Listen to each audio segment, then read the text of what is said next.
Episode की शुरुआत में हमारे रात के टाइम पे बारिश हो रही है एंड वहाँ पे हमारे खड़े हैं तीन विलन्स। फिर सीन कट होता है सुबह के टाइम पे, जहाँ घूमते घूमते हमारे योकी एक रामेन से मिलता है जो बताते कि कैसे अभी भी उसने अपने वाइफ को कोई गिफ्ट नहीं दिया है, इसलिए वो ढूंढ रहा है। जिसमें योकी उसको हेल्प करने के लिए बोलता है कि तुम कैट ईयर्स क्यों नहीं ले लेते, हमारी सोफिया पे वो काफ़ी ज़्यादा अच्छे लगेंगे। जिसमें बोलते कि नहीं, मुझे सिर्फ मेड यूनिफॉर्म्स की फेटिश है और किसी की नहीं। एंड जब योकी कुछ ढूंढ ही रहा होता है तो उसे एक पूरा ब्लैक क्लॉथ वाले कपड़े मिल जाते हैं, जिसको देख के वो बहुत ही ज़्यादा एक्साइटेड हो जाता है। एंड जब वो उसको पहन लेता है तो वो हमारा चिनोबियो की तरह एक्ट करने लग जाता है एंड बोलता है कि कैसे क्रामिन, जितना क्वेस्ट हो सकता है तो मुझे दे दो, मैं सब कंप्लीट कर दूंगा। जिसके बाद वो हमारे गिल्ड में जाते हैं, जहाँ रिसेप्शनिस्ट हमारी योकी को देख के बोलती है कि क्या ये आपका फैमिलियर है। जिसमें बोलते हैं कि इसको इग्नोर करो एंड जितने क्वेस्ट हो सकते हैं वो उसको दे दो। जिसमें वो क्वेस्ट लेते हुए कहता है कि कैसे the magic swordsman of black lighting तुम्हारे सारे क्वेस्ट कंप्लीट कर देगा। एंड फिर वो जाता है, हमारे मॉन्स्टर को हराता है एंड लोगों की हेल्प कर देता है। अगला सीन रात के टाइम पे हमारे जो तीन विलन्स रहते हैं वो अपनी मैजिक पावर यूज करके लोगों को बेहोश कर देते हैं एंड फिर हमारी जो एक चॉकलेट फैक्ट्री होते हैं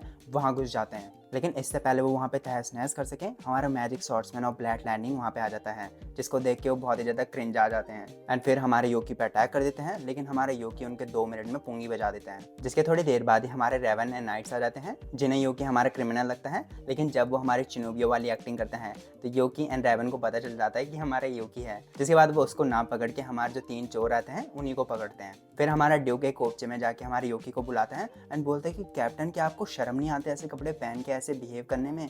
जिसमें वो बोलते हैं कि मुझे क्या शर्म आएगी, मैं मैजिक स्वॉर्ड्समैन ब्लैक लाइटनिंग हूँ। जिसमें ड्यूक बोलता है कि मुझे लगा था आप ह्यूमन सोसाइटी में आके ठीक हो जाओगे, लेकिन लगता है कि आप नहीं होंगे। एंड फिर वहाँ से चले जाता है एंड फिर हमारा योकी उसके आगे जो शीशा रहता है उसमें अपने आप को देखता है एंड जो चीज़ वो शीशे में देखता है उसको देख के वो बहुत ही ज़्यादा शर्मा जाता है। फिर सीन कट होता है एंड वो अपना रिवॉर्ड ले रहा होता है क्रामेन से। अब उसने नॉर्मल कपड़े पहन लिए हैं एंड करामन उसको बताते हैं कि कैसे वो 3 बच्चे जो हैं हमारे चॉकलेट वॉकलेट चुरा रहे थे ताकि जो वैलेंटाइन डे है उसको बर्बाद कर सकें। फिर सीन कट होता है हमारे किचन में, जहाँ हमारी जितनी भी फीमेल्स होती हैं वो हमारा चॉकलेट्स बना रही होती हैं एंड मिकाना सिसिला जो इतने सारे चॉकलेट बना रही होती है हमारे ऑर्फनेज बच्चों के लिए, उसको बोलते हैं कि हमारे वैलेंटाइंस में जिससे आप प्यार करते हो सिर्फ उसी के लिए चॉकलेट बनाते हैं। जिसको सुन के सिसिलिया ब्लश करने लग जाती है। फिर सीन कट होता है हमारे वैलेंटाइन डे में, जहाँ योकी एकदम से उठता है एंड अपने आप को सजाने धजाने लग जाता है। जिसके तुरंत बाद टील आती है, हमारा जो गार्डियन डीटी रहता है उसको अपनी चॉकलेट दे देती है एंड अपने हाथों से उसको खिलाती है। फिर गिल्ड में जाके हमारा जो क्रामन रहता है वो एक मिस्टीरियस सा बॉक्स लाया रहता है एंड जब उसको खोल के देखते हो तो सब चौंक जाते हैं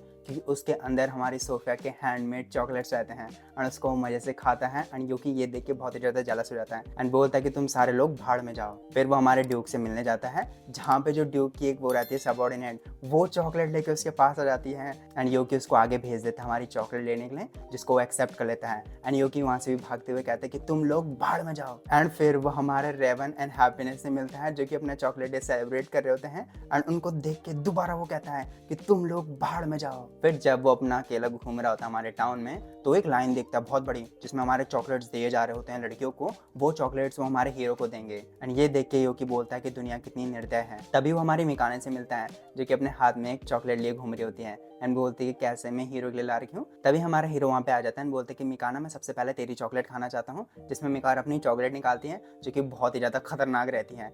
उसको हमारा हीरो खा लेता है एंड खा के बोलते हैं कि ये तो काफ़ी ज़्यादा अच्छा है। जिसको सुन के हमारे योकी बहुत ज़्यादा शाउट हो जाता है, और तभी हमारी जितनी भी लड़कियाँ होती है वो हीरो के पास आने लग जाती हैं एंड हमारे योकी एंड मिकाना को वहाँ से बाहर फेंक देती हैं। अगले दिन में योकी सिसिला के घर जाता है, जहाँ सीग उसको चिढ़ाता है कि कैसे मेरे को भी चॉकलेट मिला है, तेरे को नहीं मिला। इसमें मदर हमारे डिप्रेस्ड योकी को फिर चॉकलेट देती है। तभी ड्यूक बोलता है कि कैसे वो 3 बच्चे हमारे छूट के भाग चुके हैं और हमारे टाउन में हमारी तबाही मचाने लग गए हैं। फिर सीन कट होता है ऑर्फनेज में, जहाँ पे सिसिलिया चॉकलेट्स बांट रही होती है बच्चों को एंड देखती है कि एक बड़ा सा मॉन्स्टर हमारे टाउन को डिस्ट्रॉय कर रहा है। मॉन्स्टर के ऊपर जो 3 बच्चे रहते हैं वो जैसे ही हमारे चॉकलेट्स को देखते हैं वो उसको खींच के हमारे मॉन्स्टर के अंदर निकल लेते हैं एंड जब हीरोइन को रोकने की कोशिश करता है तो वो बोलते कि तू इतना जो अच्छा दिखता है, तुझे क्या पता है कि हमें कैसा फील होता है, तेरे जैसे लोग तो हमें नीचा करके देखते हैं एंड फिर उस पर भी अटैक करने लग जाते हैं। तभी हमारे योकी आता है एंड उनको रोकने की कोशिश करता है कि कैसे मैं समझ सकता हूँ कि तुम हमारे वैलेंटाइन को क्यों डिस्ट्रॉय करना चाहते हो, लेकिन फिर भी मैं तुम्हें ये नहीं करने दूंगा। जिसमें बच्चे बोलते कि कौन से तेरे को चॉकलेट मिली होगी, जिसमें वो बोलती मेरे को मिली है सिसिलिया की मदर से। जिसमें वो बोलती कि क्या तुझे शर्म नहीं आती है कहने में। एंड फिर वो अटैक कर देते हैं, जिसमें योकी हमारे 2 बच्चों को तो धो देता है, लेकिन मैजिक वाला जो बच्चा रहता है उसके साथ फाइट करते हुए बोलता है कि कैसे मैं इसलिए हार नहीं मानूंगा क्योंकि जिस लड़की से मैं प्यार करता हूँ उससे मुझे अब तक चॉकलेट नहीं मिली है। फिर हमारा बच्चा योकी को ओवरपावर्ड कर देता है, नीचे गिरा देता है, जिसमें हमारी सिसिलिया योकी के पास आती है, बोलती है क्या वो ठीक है। जिसके तुरंत बाद हमारी जो सिसिलिया के हाथ में चॉकलेट रहती है वो हमारा मॉन्स्टर निकल लेता है उस बच्चे की मदद से। एंड फिर हमारे योगी को बहुत ज़्यादा गुस्सा आ जाता है एंड जो जादुई किताब रहती है उसको अपने मैजिक से डिस्ट्रॉय कर देता है, जिसके बाद हमारा मैजिक मॉन्स्टर भी डिस्ट्रॉय हो जाता है एंड जो हमारा बच्चा नीचे गिरता है उसको हमारा हीरो पकड़ लेता है। एंड फिर उस लड़के का एक फ्लैशबैक दिखता है जिसमें उसने एक चॉकलेट दिया था एक लड़के को, लेकिन वो लड़का मना कर देता है कि मैं तेरे जैसे टॉम बॉय से नहीं चाहता चॉकलेट, जिसके तुरंत बाद हमारा हीरो उस बच्ची को हमारे अपने चार्म से फंसा देता है। एंड फिर हमारी सिसिला योगी के पास आती है एंड उसको हमारी चॉकलेट देती है, जिसको पाके योगी बहुत ही ज़्यादा खुश हो जाता है। एंड फिर जब उसको खोल के देखता है तो उसके अंदर एक चॉकलेट रहती है, उसके साथ साथ एक केक रहता है जो कि हमारी सिसिलिया ने स्पेशली हमारी योकी के लिए बनाया था। एंड यहीं पे ये एपिसोड हमारा खत्म हो जाता है। होपफुली आपको there was a cute girl in the heroes party, so I tried confessing to anime का 7 एपिसोड पसंद आया होगा। आया होगा तो लाइक शेयर सब्सक्राइब कर देना and I will see you in the next video. Bye bye.